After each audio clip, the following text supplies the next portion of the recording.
Hi, I'm Tim. Welcome to our channel and thanks for logging on. Today we're discussing the IWC Spitfire Double Chronograph reference 3713. You can see this 42mm steel Rattrapante chronograph and purchase it on our website. Subscribe to our YouTube channel if you enjoy these videos and click on the card in the upper right hand corner of the screen at any time to see our full listing for this watch with additional accessories included, high resolution images, and naturally complete pricing details. On my wrist, 6 1/3 inches, 16 centimeters in circumference.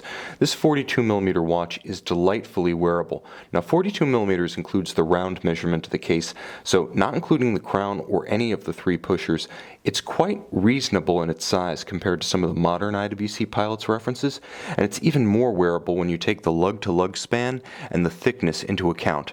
Now the thickness at face value seems insurmountable to a sleeve, 17mm, but wait, look at the step to the flank of the case and the dramatic double step to that bezel. It's actually pretty easy to get this watch underneath a cuff or a sleeve. Only the tightest formal cuffs are going to find themselves incompatible with this watch thanks to its distinctive flanking shape.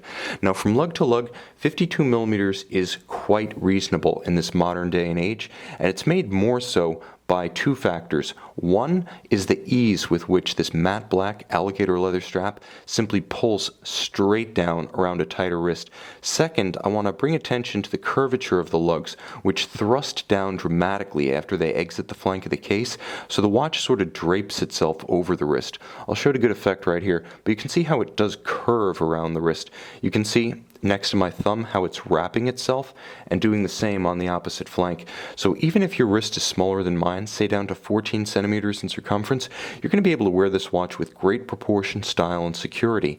Now it does have impressive heft on the wrist.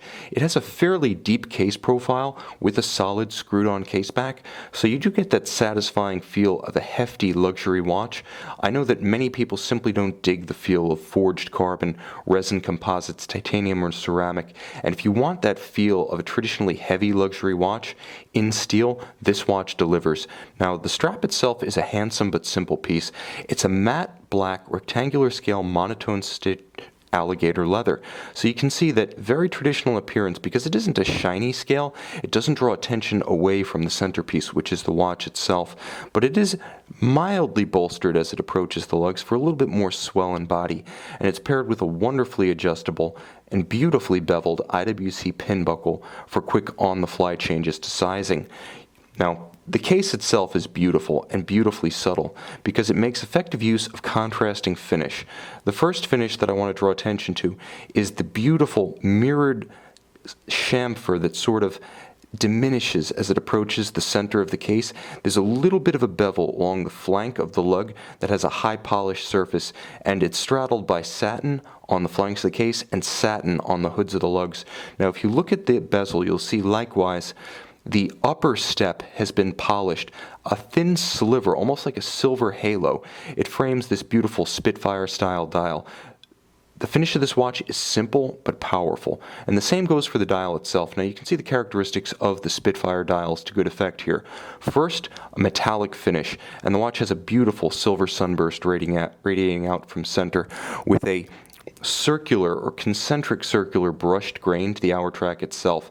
Now the hour track, again in the Spitfire tradition, features applied Arabic numerals, not printed, so there's an extra level of depth and reflectivity that comes with this dial.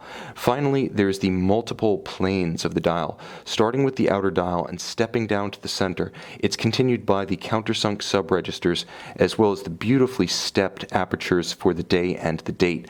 Now the watch internally is powered by what could rightly be considered an IWC in-house caliber, the 79230. Now it's a 29 joule split second, I'll split the second to demonstrate, chronograph caliber, automatic winding with a 44-hour power reserve. It's based on the Valjoux 7750, but massively changed by IWC to incorporate their own split-second mechanism, which is integrated, not modular, to the chronograph. It was invented by Richard Happring, now of his namesake manufacturer out of Austria, when he was a lead complications designer with IWC in the early 90s, and it was a breakthrough because it took the previously unobtainable split-second complication, something that was generally only built as a bespoke commission at high horology houses, and made it durable enough and affordable enough to put in watches costing thousands and tens of thousands of dollars, not hundreds of thousands. Now, the watch maintains all of the underlying strengths of the 7750 caliber, including hacking seconds, so when you pull the crown you stop the balance, allowing precise synchronization, and a quick set system which serves both the day and the date for rapid correction should the watch run down or encounter a month of irregular length. With 6 ATM water resistance, it's good for splash, it's good for getting caught out in the rain, but I wouldn't take it diving. This is an aviator's watch, and it deserves to be high and dry and handsome on your wrist this summer. You can see this IWC Spitfire Double Chronograph and buy it on our website.